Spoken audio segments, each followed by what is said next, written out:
अनसुईया जी के अंगना अनसुईया जी के अंगना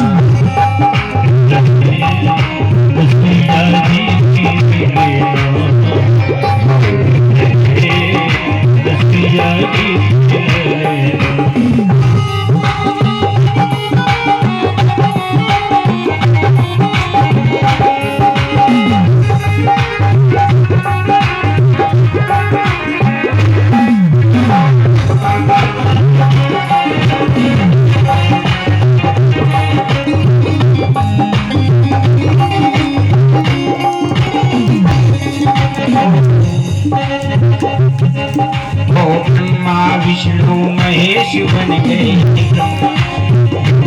विष्णु महेश बन गए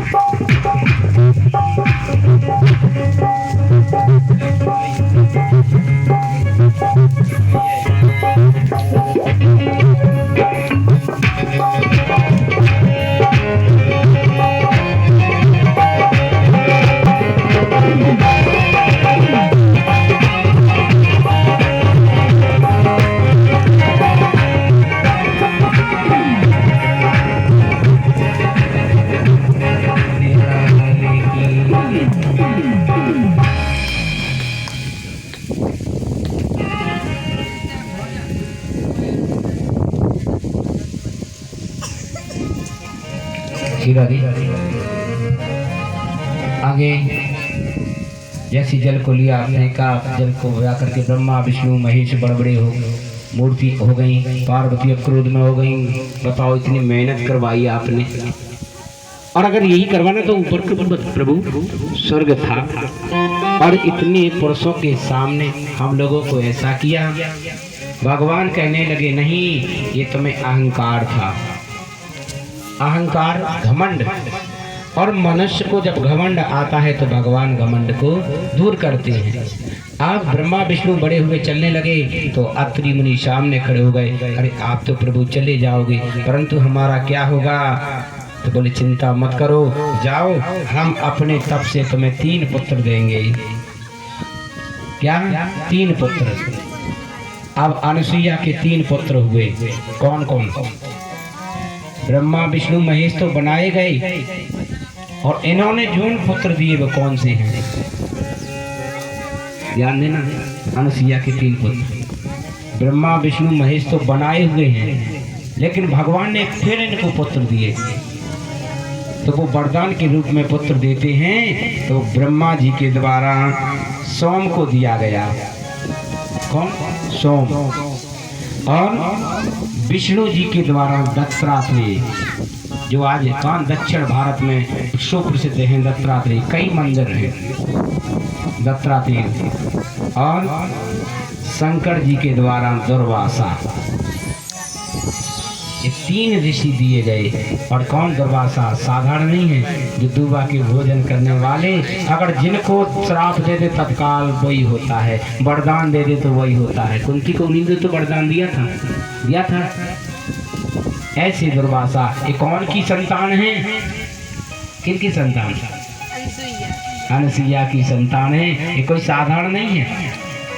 तो ध्यान देना, अगर हम अपनी कर्म को सुधार करके भगवान की प्राप्ति कर लें तो ऐसे वरदान मिलते हैं कि भगवान स्वयं सत्य के रूप को दे देते हैं। आज इधर इस प्रकार सती अनुसुईया का चरित्र राजा परीक्षित को श्रवण कराया। आगे सुंदर वर्णन आता है।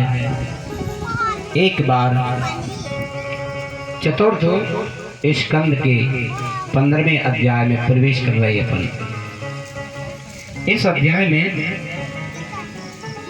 ऋषभ देव थे। अब ऋषभ देव जो थे तो ऋषभ देव की 100 संतानें थी, और 100 संतानें थी तो ऋषभ देव का लग गया वृद्धापन। वृद्धापन माने बूढ़े हो गए।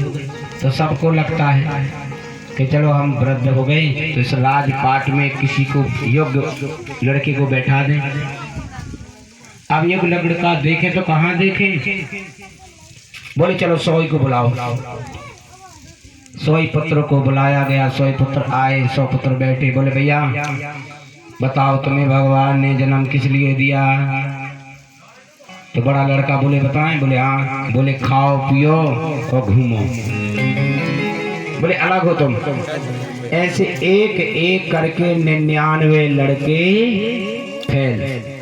इनमें छोटा लड़का था जिसका नाम था भरत।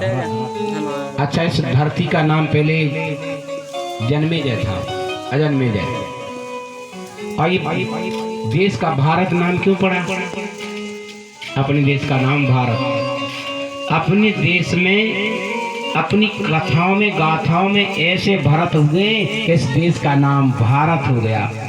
राम के भैया भरत, शकुंतला के पुत्र भरत, ऋषभदेव भरत, जड़ भरत भरत, भरत ही के द्वारा नाम पड़ गया। आज जब 99 पुत्र अलग कर दिए, छोटे पुत्र को बुलाया। छोटे पुत्रों को बुला करके कहा भैया एक काम कीजिए। बोले क्या? बोले तुम गद्दी संभालो।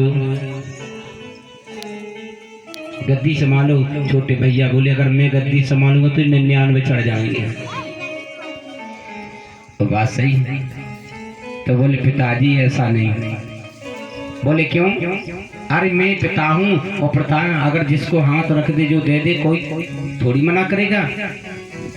अब 99 एक तरफ पे खड़े हो गए। देखो पिताजी भी ये छोटे को दे रहे, अपन को तो अलग कर रहे, ये तो गड़बड़ है ना। तो भरत जी समझ गए। बोले भरत जी इससे अच्छे बोले कि हमें जब राज लूंगा ही नहीं तो फिर क्या भाई बुराई बनेगी। भरत जी ने ली माला। माला लेकर के बोले पिताजी मुझे राज नहीं चाहिए। बोले फिर क्या? बोले मुझे तो केवल भजन करना है। राज को त्याग करके भरत जी जंगल में गए और जंगल में बैठ गए। माला को लेकर के जा पड़ने लगे। और माला जपते जपते एक ऐसा समय आया, एक मृगी आई और वो गर्भवती थी। सिंह ने जैसी दहाड़ लगाई, नदी थी, नदी में उसका गर्भ गिरा। तो देख रहे थे कौन? भरत जी। भरत जी की नजर पड़ी और जैसी नजर पड़ी देखा अरे मेरे सामने जीव मर जाएगा। माला छोड़ी, दौड़े, पकड़ा उस गर्भ को, पहुंच करके सुंदर उसका लालन पालन करने लगी। भगवान देखिए क्या हुआ चंबा। मैं और तोड़ में माया। आज माला छूट गई, काय में लग गए। लालन पालन करते और लालन पालन ऐसे किया। लालन पालन करते करते समय ऐसा आया कि उसी समय एक दिन बड़ा हो गया बच्चा। मृगों का निकला झुंड। झुंड जब निकला तो भाई वो तो जब अपने जैसा उन्हें देखा अरे ये तो मेरे जैसे हैं, और उन्होंने झुंड में भाग गया। अब वो तो भाग गया लेकिन इनको लड़ना एक लग गई। कौन?